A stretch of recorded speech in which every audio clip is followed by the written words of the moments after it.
तो इस टॉपिक में हम देखेंगे कि हाइड्रोकार्बन होता है ना, हाइड्रोकार्बन चेन, उससे हम एल्काइल हैलाइड का फॉर्मेशन कैसे करेंगे, वो हमारा पूरा प्रोसेस हम इसमें देखेंगे। हाइड्रोकार्बन चेन होती है ना, हाइड्रोजन और कार्बन से बनी हुई, उस चेन से हम क्या बनाएंगे, हमारा एल्काइल हैलाइड बनाएंगे, जिसमें क्या होता है Cl group sp3 sp2 hybridize carbon atom पर जुड़ा हुआ होता है। तो उसके लिए हमें क्या करना होगा, एक हाइड्रोकार्बन चेन सिलेक्ट करनी होगी, जो हमने लिए मेथ एथ प्रो ब्यूटेन। ब्यूटेन हमने एक हाइड्रोकार्बन चेन ली है, ठीक है, और इसमें Cl2 ऐड किया है। क्या ऐड किया है? Cl2। याद रखना है Cl2 आपको ऐड करना है फोटोन लाइट की, अल्ट्रा यूवी लाइट की प्रेजेंस में ये रिएक्शन होगी, वरना ये रिएक्शन बहुत स्लो होगी। तो ये रिएक्शन यूवी लाइट की प्रेजेंस में होगी। ब्यूटेन हमने लिया है, ब्यूटेन का 1 हाइड्रोजन CH3, लास्ट में CH3 जो सब्सटीट्यूएंट, उसका 1 हाइड्रोजन एंड इसका Cl2 आपस में होमोलाइटिक क्लीवेज होगा। ये यहाँ से ब्रेक हो जाएगा, यहाँ पे फ्री रेडिकल और यहाँ पे फ्री रेडिकल, ठीक है, ये यहाँ पे फ्री रेडिकल बन गई। अब फ्री रेडिकल क्या होंगे, HCl के फॉर्म में आउट हो जाएंगे यहाँ से, ठीक है, HCl के फॉर्म में आउट हो गए। तो बचा क्या, Cl ग्रुप बचा, तो Cl ग्रुप यहाँ पे क्या आ जाएगा, जुड़ जाएगा। तो CH3 यहाँ पे CH3 ग्रुप पे यहाँ पे Cl जुड़ेगा, तब कुछ इस प्रकार बन जाएगा 1 हाइड्रोजन प्लस HCl है, 1 हाइड्रोजन तो आउट हो जाएगा और Cl भी आउट हो जाएगा यहाँ से, एक Cl यहाँ से, एक H यहाँ से, और बचा हुआ Cl यहाँ पे जाके जुड़ जाएगा। तो ये बन गया हमारा मेथ एथ प्रोप ब्यूटेन और एलाइड, ठीक है, ये हमारा ग्रुप इसमें बन गया। और हम चाहे तो हाइड्रोजन यहाँ से भी रिमूव कर सकते हैं, यहाँ से भी रिमूव कर सकते हैं, और यहाँ से भी रिमूव कर सकते हैं, हम चाहे जहाँ से हाइड्रोजन रिमूव कर सकते हो। तो ये थी free radical mechanism of halogenation, halogenation में फ्री रेडिकल मैकेनिज्म।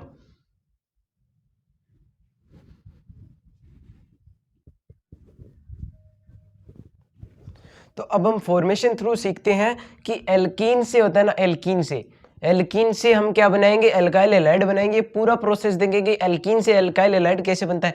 एल्कीन में आपको पता है इन सफिक्स आ रहा है, इन, तो इन मतलब क्या होता है, डबल बॉन्ड होता है। तो double bond containing hydrocarbon chain को हम किस में कन्वर्ट करेंगे, एल्काइल हैलाइड में कन्वर्ट करेंगे। तो डबल बॉन्ड कंटेनिंग, जैसे मान लीजिए ये एक चेन है, ठीक है, इसमें डबल बॉन्ड है, C डबल बॉन्ड C, और ये सब्सटीट्यूएंट या खाली सब्सटीट्यूएंट है, इसका हम HX के साथ रिएक्शन कराएंगे। HX क्या है, H मीन्स तो होता है हाइड्रोजन, और X मतलब मैंने बताया था हेलोजन फैमिली 17 है ग्रुप एलिमेंट्स के मेंबर, इसमें FCl Bri,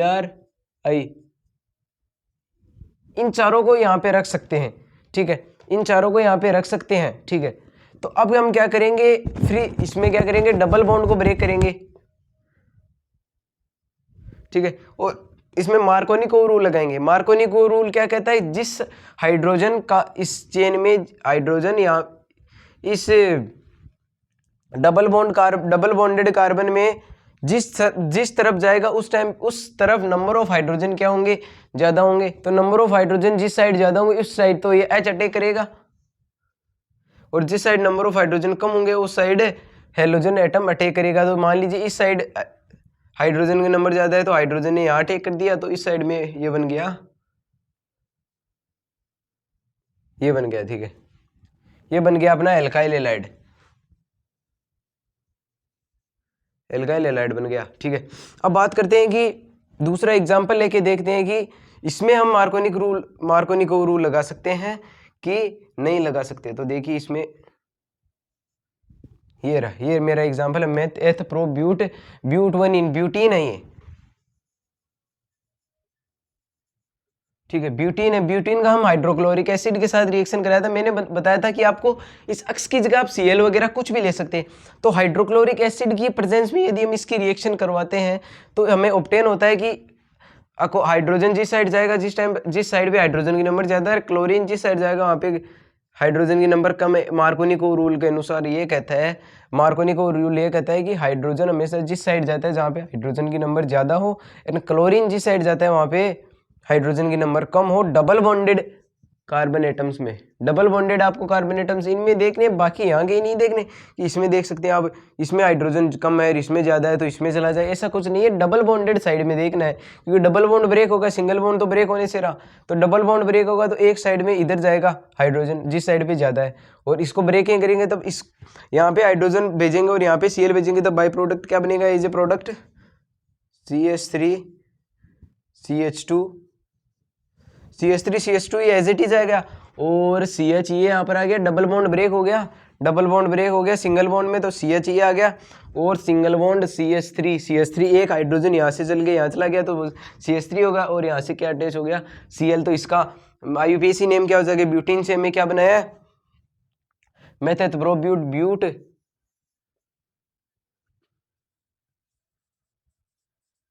2-क्लोरोब्यूटेन, ब्यूटेन से 2-क्लोरोब्यूटीन हमें ब्यूटीन से हमें 2-क्लोरोब्यूटेन बना है, 2-क्लोरोब्यूटेन बना है, ठीक है। और ये एज ए माइनर प्रोडक्ट भी आप बोल सकते हो, इसमें एंटी मार्कोनी को रूल आप लगा के इसका बाई प्रोडक्ट भी बना सकते हो। यदि मैंने इस हाइड्रोजन को यहाँ भेज दिया, इस क्लोरीन को मैंने यहाँ भेज दिया होता, और इस हाइड्रोजन को मैंने यहाँ भेज दिया, तो माइनर प्रोडक्ट बनेगा जो कोई काम करने में, मेजर प्रोडक्ट देखना है जो दोनों में से एक बनेगा। तो ये एक एग्जाम्पल, आप इसकी जगह में एक दूसरा भी ले सकते हो, जैसे CH3 CH double bond CH2 plus HI, same procedure रहेगा, हाइड्रोजन जिस साइड हाइड्रोजन की नंबर ज्यादा, आयोडीन जिस साइड हैलोजन जिस साइड हाइड्रोजन की नंबर कम, तो हाइड्रोजन यहाँ पे अटैक कर देगा, तो CH3 CH single bond CH3I 2 iodo propane, ठीक है। प्रोपीन से क्या बना है, प्रोपीन से क्या बना है, 2 आयोडो प्रोपेन बना है। तो इसका कन्वर्जन भी आप देख सकते हो कि प्रोपीन सिंगल बॉन्ड ब्रेक होके किस में बनता है, एन में, डबल बॉन्ड ब्रेक होके सिंगल बॉन्ड में कन्वर्ट होता है, सिंगल बॉन्ड डबल बॉन्ड के थ्रू बनता है इसमें, ठीक है। और आयोडो ग्रुप है ना, हेलोजन ग्रुप, वह हाइड्रोजन के रिप्लेस में डबल बॉन्ड जहाँ पे हो, उस डबल बॉन्ड के आप इधर उधर चेक कर लेना, जिस साइड में हाइड्रोजन के नंबर कम है उस टाइम उस साइड हेलोजन को भेज देना, और हमारा बन जाएगा एल्काइल हैलाइड बन जाएगा। तो एल्कीन के थ्रू हमने एल्काइल हैलाइड बनाना सीख लिया। अब इसमें कई सारी एग्जांपल मैंने बताया था, कई सारी एग्जांपल इंटरचेंज हो, आपको सिर्फ यही देखना है कि हाइड्रोजन जिस साइड कम ज्यादा, डबल बॉन्ड के इधर उधर आपको चेक करना, हाइड्रोजन किस साइड ज्यादा है, उस हाइड्रोजन जिस साइड ज्यादा है उस टाइम उस साइड आपको हाइड्रोजन फेंक देना है, और हाइड्रोजन जिस साइड कम है उस साइड आपको क्लोरीन फेंक देना है। तो ये आपको नियम ध्यान रखना है, ठीक है।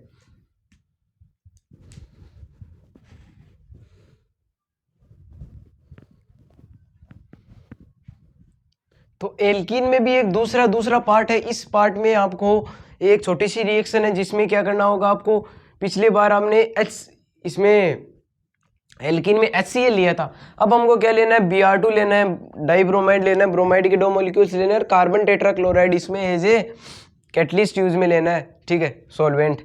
तो अब हमको क्या करना होगा कि इस जो रिएक्शन है इसमें क्या होता है कि डबल बॉन्ड ब्रेक होता है ना, ये डबल बॉन्ड में से ये सिंगल बॉन्ड ब्रेक होके यहाँ पे क्या जुड़ जाता है, ब्रोमीन Br जुड़ जाता है,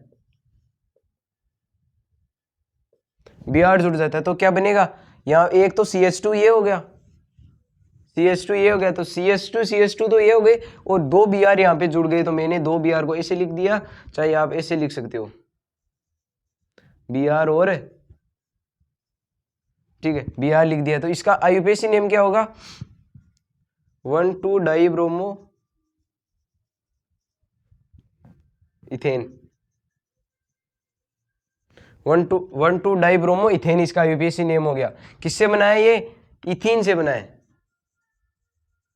इथीन से 1,2 डाइब्रोमो इथेन बना है। तो इसका कन्वर्जन भी आप देख सकते हो, इसको राइट डाउन कर सकते हो कि इथीन से क्या बनता है, 1,2 डाइब्रोमो इथेन, जो इसमें क्या होगा, आपके Br2 लेना होगा, आपको Br2 कार्बन टेट्राक्लोराइड की प्रेजेंस में लेना होगा, तो Br2 टेट्राक्लोराइड आप लेंगे तब इससे क्या बनेगा, 1,2 डाइब्रोमो इथेन बनेगा।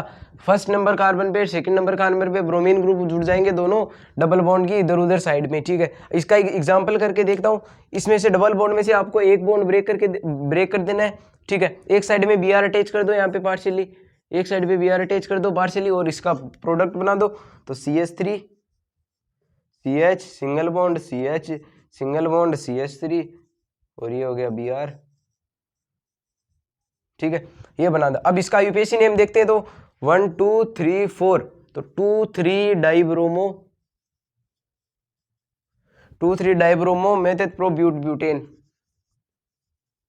ठीक है, 1,2 डाइब्रोमो ब्यूटेन हमारा बन गया। तो इसमें आपको क्या करना है, डबल बॉन्ड में से सिंगल बॉन्ड ब्रेक कर देना है और दोनों साइड डबल बॉन्ड के दोनों साइड क्या कर देना आपको, Br ग्रुप क्या कर देना, अटैच कर देना। और एल्कीन से क्या बनेगा, इथेन बनेगा, ethane sorry bromide containing alkyl allied containing group इसमें बनेगा। तो इसमें आपको एल्काइल एलाइड नहीं दिख रहा, ये एलाइड रही है एल्काइल ग्रुप, तो एल्काइल एलाइड डायरेक्ट बन रहा है। ठीक है, तो आपको ये चीज़ देख रहे हैं, एल्कीन में भी दो होते हैं, एक तो HCl के साथ मार्कोनिको रूल के साथ, एक Br2 के साथ। ठीक है, तो दोनों आपको क्वेश्चन इसमें ध्यान रखने हैं।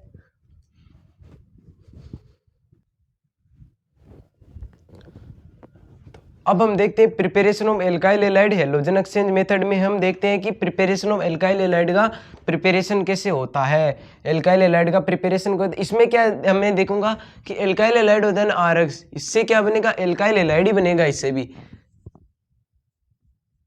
ठीक है, तो आपको बस हेलाइड चाहिए, हेलाइड है ना वो ये एलाइड हेलोजन एटम, जैसे FCl भी आ रही है ना, FCl भी आ रहा है, इसका ही हम इंटरचेंज करेंगे। एक रिएक्टेंट से दूसरे प्रोडक्ट में हम क्या चेंज करेंगे, यही हेलोजन, इनमें से इनका ही आपस में क्या करेंगे, हम इंटरचेंज करेंगे। तो चलिए देखते हैं, पहले हमको क्या लेना है, एल्काइल एलाइड लेना है।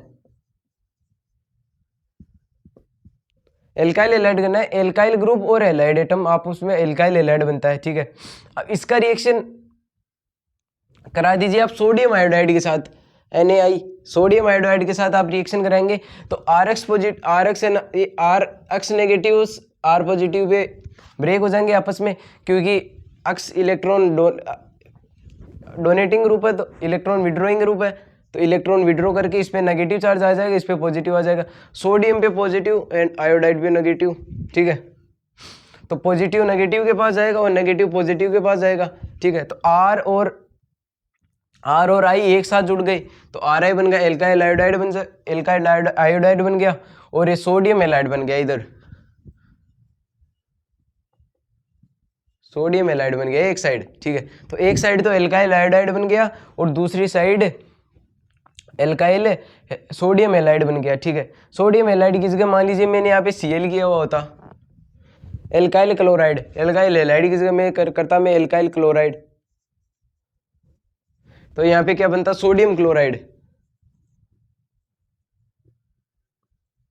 यहाँ पे सोडियम क्लोराइड बनता है। यदि मैं यहाँ पे एल्काइल क्लोराइड लेता तो एल्काइल क्लोराइड की यदि हम सोडियम आयोडाइड के साथ रिएक्शन करवाते हैं तो एल्काइल एलाइड बनता है और साइड में सोडियम क्लोराइड इसमें बनता है। तो एल्काइल एलाइड से ही एल्काइल एलाइड का फॉर्मेशन हुआ, इसीलिए हमको हेलोजन एक्सचेंज मेथड का है, क्योंकि हेलोजन क्या है, हेलोजन ही एक्सचेंज हो रहा है, आपस में हेलोजन ही इंटरचेंज हो रहा है। देखो आप इसमें कि ये एल्काइल क्लोराइड है और ये एल्काइल आयोडाइड है, तो आपको हेलोजन एटम ही तो एक्सचेंज हो रहा है, एल्काइल ग्रुप तो सेम है ना दोनों का। ठीक है, एल्काइल ग्रुप तो सेम है ना, तो ये दोनों का हेलोजन ही एक्सचेंज हो रहा है। तो इस रिएक्शन में भी देख सकते हैं, ये है मिथाइल ब्रोमाइड,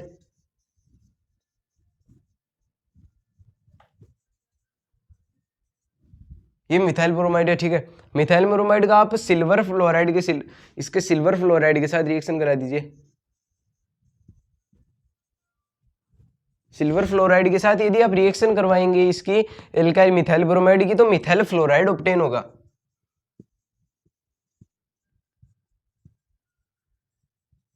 ठीक है, मिथाइल फ्लोराइड ऑब्टेन होगा यदि हम मिथाइल ब्रोमाइड की सिल्वर फ्लोराइड के साथ रिएक्शन करेंगे, तो CH3Br प्लस AgF क्या बनेगा, मिथाइल फ्लोराइड बनेगा, और साथ में क्या निकलेगा, AgCl का व्हाइट प्रेसिपिटेट।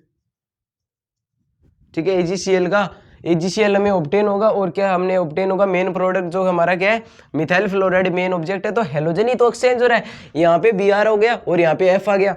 ठीक है, यहाँ पे Br था, यहाँ पे F आ गया। ठीक है, यहाँ पे F था, ये यहाँ पे इंटरचेंज हो गया, और यहाँ पे जो Br है वो यहाँ पे चला गया। ठीक है, ये Br यहाँ पे आ गया।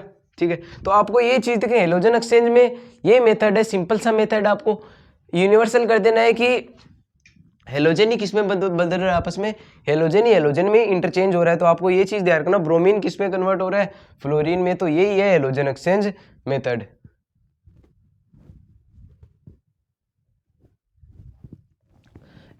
तो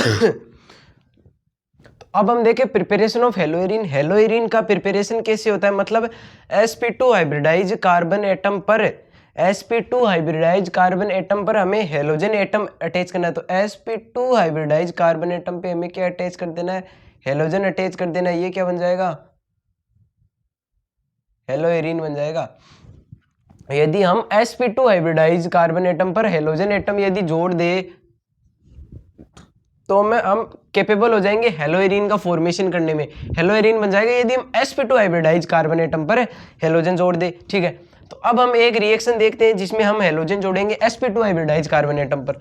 ठीक है, तो उसके लिए हमें बेंजीन कंटेनिंग कंपाउंड जैसे हम जैसे एक वंस कंसीडर हम टोलुइन ले लेते हैं। ठीक है, टोलुइन ले लेते हैं CH3।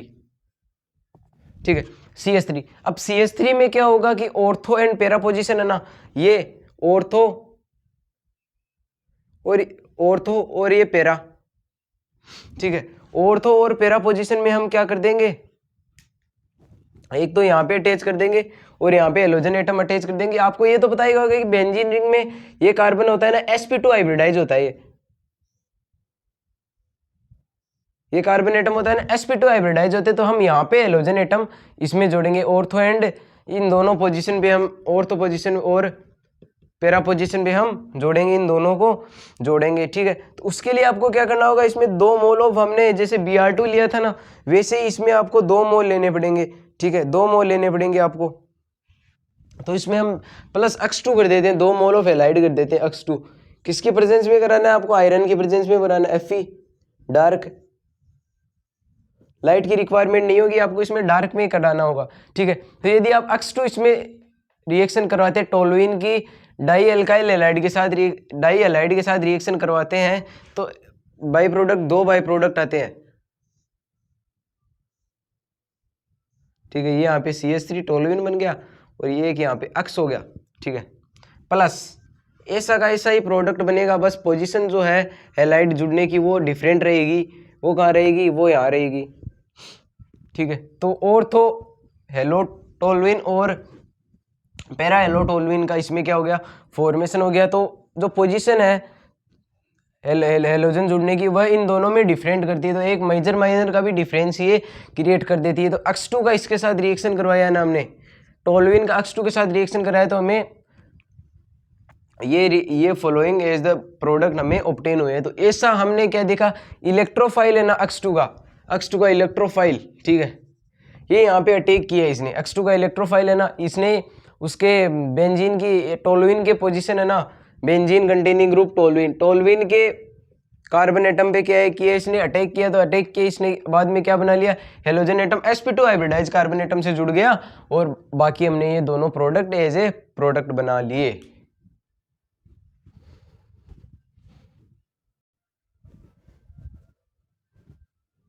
तो अब हम डिस्कस करते हैं सेंड बाय रिएक्शन, हेलोइरिन बनाने की दूसरी रिएक्शन है। ठीक है, हेलोइरिन बनाने की दूसरी रिएक्शन, इसमें हम क्या क्या लेंगे, एनिलीन लेंगे। एनिलीन क्या होता है, बेंजीन ग्रुप होता है ना, बेंजीन के ऊपर NH2 group amine group attach यदि हो जाता है, अमाइन ग्रुप, इसे क्या कहते हैं, अमाइन ग्रुप। यदि बेंजीन के ऊपर एमाइन ग्रुप अटैच हो जाए, तब उसे क्या बोल देंगे हम, एनिलीन। ठीक है, तो हम ये इसका नाम क्या, एनिलीन। ठीक है, एनिलीन। अब एनिलीन की हम क्या करा देंगे, NaNO2 प्लस HX के साथ रिएक्शन करा देंगे, NaNO2 प्लस HX। ये आपको रिएजेंट ध्यान रख देना, सोडियम नाइट्रेट इसे बोलते हैं, सोडियम नाइट्रेट।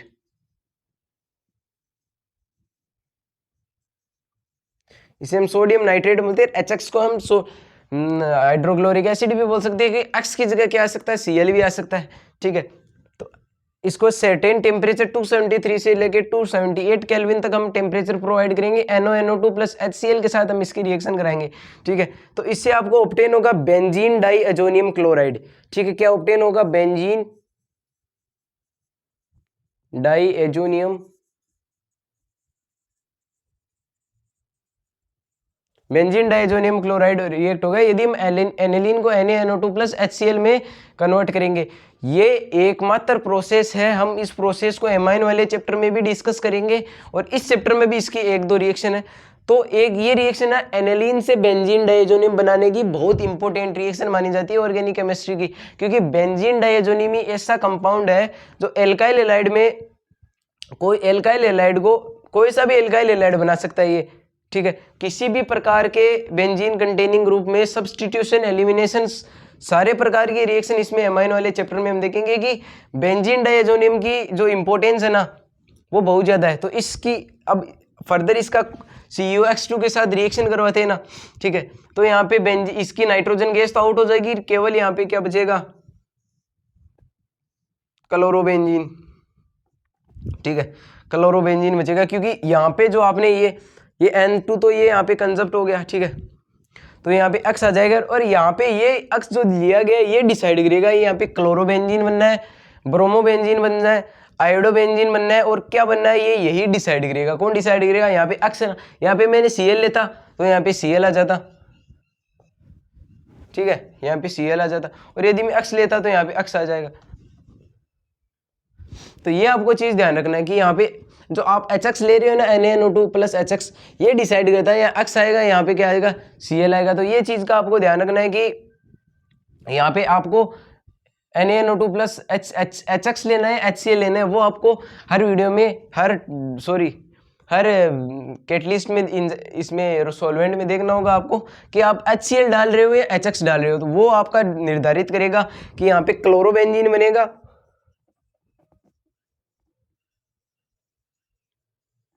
क्लोरोबेंजीन बनेगा या फ्लोरोबेंजीन बनेगा या आयोडोबेंजीन बनेगा, वो आपको ध्यान रखना है कि कौन सा बनेगा इसमें। तो वो आपको जो इसमें दिया गया रिएजेंट है उसके ऊपर ही आपको क्या करता है, डिपेंड करता है। तो एक रिएक्शन इसमें और देखते हैं कि बेंजीन डाइजोनियम क्लोराइड है ना,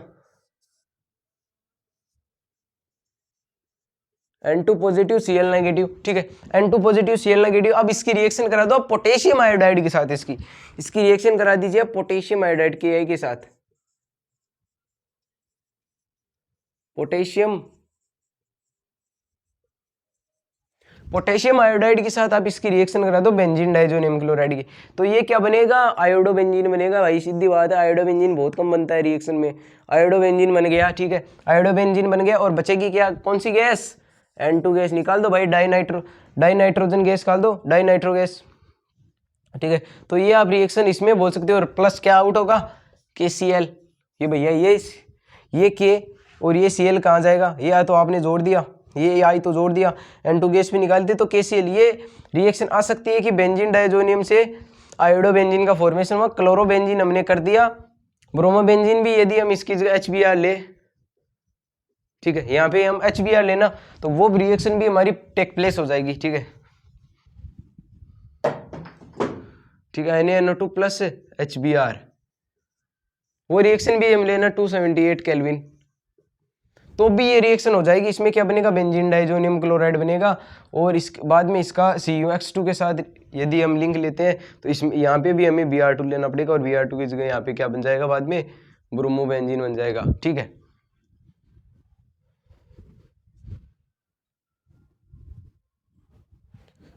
अब हम स्टडी करते हैं कि फिजिकल प्रॉपर्टीज क्या है एल्काइल हैलाइड की, किसकी, एल्काइल हैलाइड की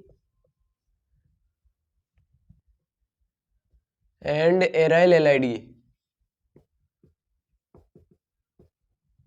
एल्काइल हैलाइड की और एराइल हैलाइड की फिजिकल प्रॉपर्टीज क्या क्या है, मतलब वो क्या किस किस प्रकार की हमें दिखने वाली प्रॉपर्टीज को शो करता है। केमिकल प्रॉपर्टीज को हम नहीं देख सकते, लेकिन फिजिकल प्रॉपर्टीज जो है उनको देख सकते हैं, हम उनको फील कर सकते हैं। तो फिजिकल प्रॉपर्टीज क्या है कि वो प्योर होते हैं, कलरलेस होते हैं, एकदम कलरलेस होते हैं। जो एल्काइल हैलाइड एराइल हैलाइड के जो डेरिवेटिव होते हैं ना, जैसे कि मिथाइल क्लोराइड है, CH3Cl है, क्लोरोबेंजीन है, ये क्या होते हैं, कलरलेस होते हैं, ठीक है। ये क्या होते हैं, मिथाइल, ये एल्काइल हैलाइड के डेरिवेटिव क्या होते हैं, कलरलेस होते हैं। और लेकिन यहाँ पे यदि Br आ जाए, यदि Br आ जाए, यहाँ पे आ जाए, और आयोडो यहाँ पे आ जाए, तो आयोडो के डेरिवेटिव, Br के डेरिवेटिव सनलाइट में यदि हम एक्सप्लोर सॉरी यदि हम सनलाइट के अंदर इनको एक्सप्लोर करें, मतलब इनको बाहर निकालें, सनलाइट में देखें, तभी हमें इनमें लाइट कलर प्रोड्यूस होता हुआ दिखेगा। लेकिन नॉर्मल में क्लोरीन में, फ्लोरीन में हमें कोई प्रकार का कलर नहीं शो करेगा। फ्लोरीन तो वैसे भी हम उसको रिएक्शन में बहुत कम यूज में लेते हैं, लेकिन ब्रोमीन आयोडीन यूज में लेते हैं तो वो कलर शो करते हैं लाइट के अंदर, लेकिन क्लोरीन लाइट के अंदर कलर शो नहीं करता। और इसकी स्मेल होती है ना मिथाइल क्लोराइड की, रिन की, मिथाइल ब्रोमाइड की, रिन की स्मेल होती है वो स्वीट स्मेल होती है, मीठी सुगंध देती है, सुगंधित हमें थोड़ा फील होता है। ठीक है, अब बात करते हैं सुगंध वाला दिखने वाला ये हो गया। अब हम बात करते हैं उसके थोड़ी हाई लेवल की उसकी प्रॉपर्टीज क्या, मेल्टिंग पॉइंट, बॉइलिंग पॉइंट, कितने डिग्री पर बॉईल करता है, कितने डिग्री पर मेल्ट करता है। ठीक है, तो उसका पूरा प्रोसीजर हम देखते हैं कि मेल्टिंग बॉइलिंग पॉइंट क्या है, melting point and boiling point. ठीक है, एक चीज आपको ध्यान रखना है कि एल्काइल हैलाइड होता है ना, एल्काइल हैलाइड,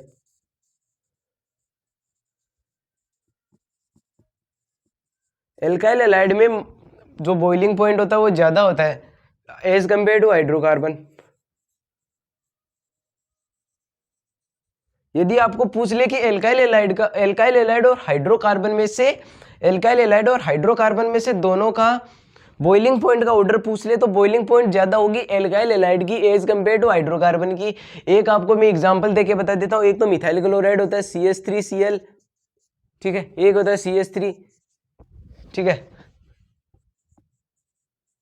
एक तो होता है CH3Cl और एक होता है CH3। अब इसमें से आपको पता होगा कि CH3Cl का बॉइलिंग पॉइंट ज्यादा होगा एज कंपेयर टू CH3, क्योंकि मोलिकुलर वेट जो है वो CH3Cl का ज्यादा है, लेकिन CH3 का मोलिकुलर वेट कम है, सॉरी CH4, इसमें कार्बन की वैलेंसी 4 होती है इसलिए। ठीक है, तो CH3Cl होता है ना, उसका मोलिकुलर वेट हमेशा ज्यादा होता है एज कंपेयर टू CH4 का।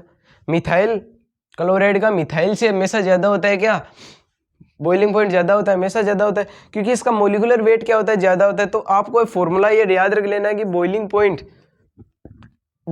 होता है ना, वो डायरेक्टली प्रोपोर्शनल टू होता है मोलिकुलर वेट के। यदि हम मोलिकुलर वेट को बढ़ा दे तो बॉइलिंग पॉइंट क्या कर जाएगा, बढ़ जाएगा। जैसे एक तो है मिथाइल क्लोराइड CH3Cl, दूसरा है CH3CH2Cl,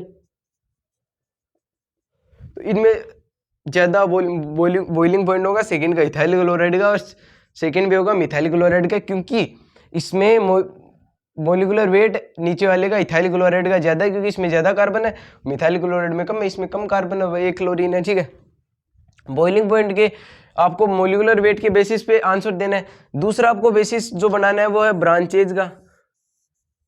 ठीक है, ब्रांचेज का बेसिस बनाना, मतलब जिसमें ब्रांचेज ज्यादा होगी ना, जिसमें ब्रांचेज ज्यादा होगी उसमें बॉइलिंग पॉइंट कम होगा। उल्टा इनवर्स रिलेशन है इसमें बॉइलिंग पॉइंट का ब्रांचेज के साथ, ध्यान से देखिए, boiling point inversely proportional to branches है। तो बॉइलिंग पॉइंट यदि हमको बढ़ाना है तो ब्रांचेज कम करनी होगी, जो इसके मेन कार्बन चेन इसके सब्सटीट्यूएंट जो जुड़े हुए हैं वो हमें कम करने होंगे।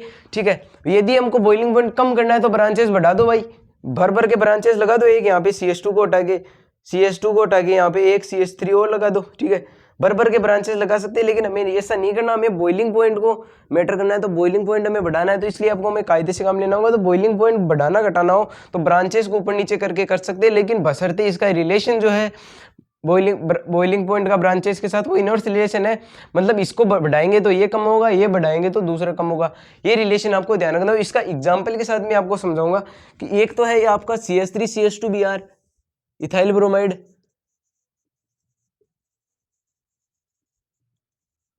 ब्रोमाइड, ठीक है। दूसरा है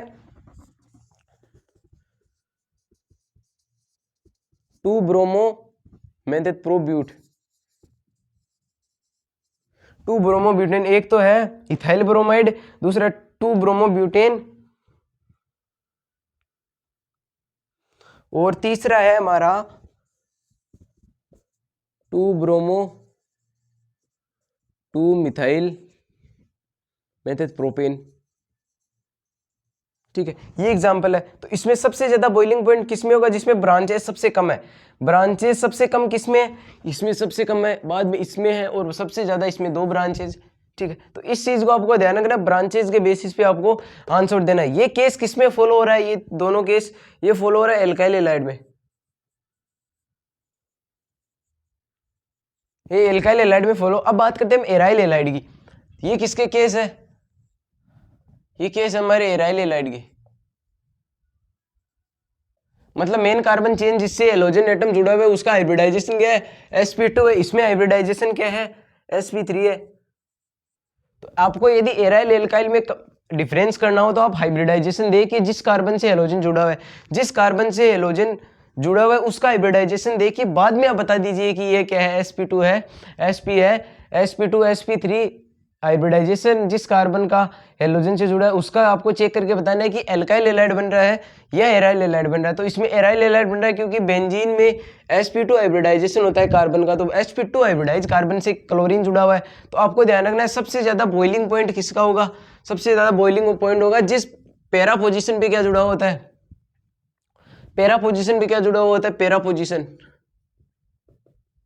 पैरा पोजीशन पे क्या जुड़ा हो, क्लोरीन जुड़ा हो, तो उसका सबसे ज्यादा होता है। और तो मेटा वो उसका बाद में होता है। तो सबसे ज्यादा पैरा का होता है, आपको ध्यान रखना है पैरा पोजीशन का सबसे ज्यादा होता है, मैक्सिमम